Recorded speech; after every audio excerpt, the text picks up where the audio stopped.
Gold, trusted gold buyers. మీరు తాకట్టు పెట్టిన బంగారాన్ని విడిపించి ఈ రోజు ఉన్న మార్కెట్ ధరకు కొనబడను.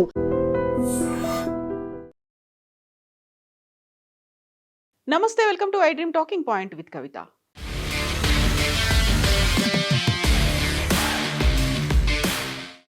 జమ్మూ కాశ్మీర్ పహల్గాంలో ఉగ్రదాడి జరిగి నేటికి ఏడాది పూర్తయింది. 2025 ఏప్రిల్ 22న పాక్ ప్రేరేపిత ఉగ్రవాదులు పహల్గాంలోని టూరిస్టులే లక్ష్యంగా జరిపినటువంటి ఉగ్రదాడిలో 26 మంది అమాయక ప్రజలు ప్రాణాలు కోల్పోయారు. జమ్మూ కాశ్మీర్లోని పహల్గాం ఉగ్రదాడి జరిగి ఏడాది పూర్తయిన వేళ ఆపరేషన్ సింధూర్ను గుర్తు చేస్తూ భారత ఆర్మీ ఒక ట్వీట్ చేసింది. మానవత్వపు హద్దులు దాటినప్పుడు ప్రతిస్పందన నిర్ణయాత్మకంగా ఉంటుందని హెచ్చరించింది. న్యాయం జరిగిందని, భారతదేశం ఐక్యంగా నిలుస్తుందని భారత సైన్యం స్పష్టం చేసింది. కొన్ని సరిహద్దులను అస్సలు దాటకూడదు, భారతదేశం మర్చిపోదు అని రాసి ఉన్న ఒక గ్రాఫిక్స్ను ఈ ట్వీట్కు భారత ఆర్మీ జతపరిచింది. ఇందుకు ప్రతీకారంగా 2025 మే 7 నుంచి 10 వరకు ఆపరేషన్ సింధూర్ను భారత్ నిర్వహించింది. పాకిస్తాన్లోని ఉగ్రవాద స్థావరాలను ధ్వంసం చేయడంతో పాటు వందలాది ఉగ్రవాదులను కడతేర్చింది. మే 7న తెల్లవారుజామున పాక్ ఆక్రమిత కాశ్మీర్ POKలోని ఉగ్రవాద స్థావరాలపై భారత త్రివిధ దళాలు మెరుపు దాడులు చేశాయి. లష్కరే తైబా, జైషే మహమ్మద్, హిజ్బుల్ ముజాహిదీన్ వంటి పాక్ ప్రేరేపిత ఉగ్రవాద సంస్థలకు చెందిన స్థావరాలను ధ్వంసం చేసింది భారతదేశ ఆర్మీ. ఈ దాడుల్లో 100 మందికి పైగా పాక్ ఉగ్రవాదులు హతమయ్యారు. ఈ ఘటనలో లష్కరే తోయిబా సంస్థ అధినేత హఫీజ్ మహమ్మద్ సయీద్ సమీప బంధువులు కూడా మరణించారు. దీంతో బార్డర్లో కాల్పులను పాక్ తీవ్రతరం చేసింది. డ్రోన్లతో భారత సరిహద్దు ప్రాంతాలపై దాడులు చేసేందుకు ప్రయత్నించింది. వీటిని భారత గగనదళ రక్షణ వ్యవస్థలు సమర్థంగా తిప్పికొట్టాయి. భారత మిసైల్, డ్రోన్, వైమానిక దాడుల్లో పాక్లోని సైనిక, వైమానిక స్థావరాలు దారుణంగా దెబ్బతిన్నాయి. ఈ దుస్థితిలో మే 10న కాల్పుల విరమణకు తాము సిద్ధమని భారత్ను పాక్ వేడుకుంది. అందుకు వెంటనే భారత్ అంగీకారం తెలిపింది. ఈ ఉగ్రదాడిపై మోదీ సర్కార్ ఆగ్రహం వ్యక్తం చేసింది. ఇది పాకిస్తాన్ ప్రేరేపిత ఉగ్రవాద చర్యగా భావించింది. అదే సమయంలో ఈ ఘటనకు తామే బాధ్యులమంటూ లష్కరే తోయిబా అనుబంధ సంస్థ ద రెసిస్టెంట్ ఫ్రంట్ TRF స్వయంగా ప్రకటించింది. ఈ దారుణానికి కర్త కర్మ క్రియ అంతా పాకిస్తానే అని దాని ద్వారా స్పష్టమైంది. టూరిస్టులను చంపే ముందు వారి మతం అడిగి మరీ ఉగ్రవాదులు ప్రశ్నలు అడిగినట్లుగా వెల్లడైంది. గతేడాది పహల్గాం ఉగ్రదాడి అనంతరం పాకిస్తాన్పై భారత్ వివిధ రకాలుగా చర్యలు తీసుకుంది. ఈ క్రమంలో ఆ దేశంతో ద్వైపాక్షిక వాణిజ్యాన్ని ఆపేసింది. గతంలో పాక్తో కుదిరిన సింధు నదీ జలాల ఒప్పందాన్ని రద్దు చేసింది.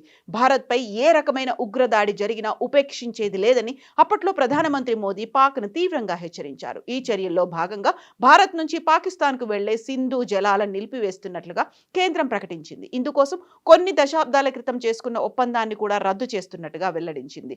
పాకిస్తాన్ నుంచి వచ్చే వస్తువులపై నిషేధాన్ని విధించింది. ఇరు దేశాల మధ్య అటారీ, వాఘా సరిహద్దులను మూసివేసింది. భారత్లో పాక్ నౌకల ప్రవేశాన్ని నిలిపివేసింది. పాకిస్తాన్ కళాకారులపై సైతం నిషేధం కూడా విధించింది.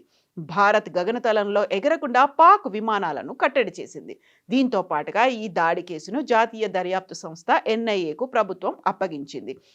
దీని తర్వాత ఆపరేషన్ మహాదేవ్ పేరిట ఉగ్రవాదుల కోసం ఇంకొక ఆపరేషన్ చేపట్టింది భారతదేశం. పహల్గాం ఉగ్రదాడి తర్వాత ఉగ్రవాదుల ఏరివేత కోసం భారత సైన్యం 2025 జూలై 28న ఆపరేషన్ మహాదేవ్ను నిర్వహించింది.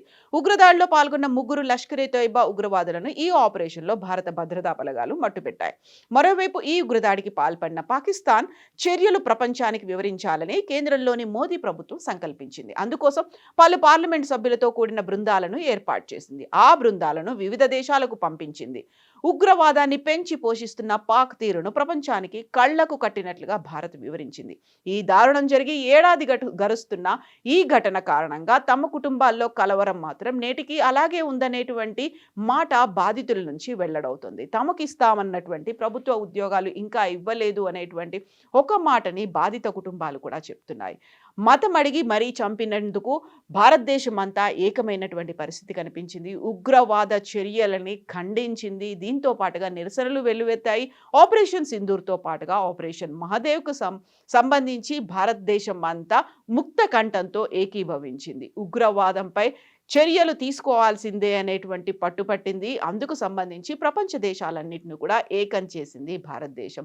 1 ఇయర్ కంప్లీట్ అయింది కాబట్టి ఇప్పుడు మళ్ళీ తమ అస్తిత్వాన్ని, తమ ఉనికిని చాటుకోవాలని పాకిస్తాన్ అక్కడ ఉన్నటువంటి ఉగ్రవాద ప్రేరేపిత సంస్థలు కూడా ప్రయత్నిస్తున్నాయి అనేటువంటి సమాచారం మన ఇంటెలిజెన్స్ కూడా అందింది. బార్డర్‌లో హై అలర్ట్‌గా ఉండాలి అనేటువంటి సమాచారాన్ని ఆర్మీకి కూడా ఇచ్చాయి కేంద్ర నిఘా సంస్థలు. బార్డర్‌తో పాటుగా బార్డర్‌కి సుదూరంగా ఉన్నటువంటి ప్రాంతాలను కూడా లాంచ్ ప్యాడ్‌లుగా ఏర్పాటు చేసుకున్నాయి అనేటువంటి సమాచారం. దాదాపుగా 800 మంది ఉగ్రవాదులు భారతదేశంలో చొరబడేందుకు సిద్ధంగా ఉన్నారు అనేటువంటి ఒక వార్త నిఘా సంస్థలు ఆర్మీకి, కేంద్ర ప్రభుత్వానికి అందజేశాయి. గతంలో కాకుండా 10-15 మంది ఒక గ్రూపుగా దేశంలోకి ఎంటర్ అయ్యేందుకు చూస్తున్నారు. వల్నరబుల్ పాయింట్స్ ఏవైతే ఉన్నాయో అక్కడి నుంచి రావడానికి ప్రయత్నాలు జరుగుతున్నాయి అనేటువంటి సమాచారంతో హై అలర్ట్ కూడా అనౌన్స్ చేశారు. ఇప్పుడు ఆర్మీ అక్కడ నిరంతరం పర్యవేక్షిస్తూనే ఉంది. ఈ ఘటనకి సంబంధించి అసువులు బాసినటువంటి పర్యాటకులకి ఐ డ్రీమ్ నివాళులు చెప్తోంది. ఓవరాల్‌గా ఇలాంటి ఇన్సిడెంట్స్ జరగకుండా ఉండాలంటే ఏం చేయాలంటారో కామెంట్స్ రూపంలో తెలియజేయండి.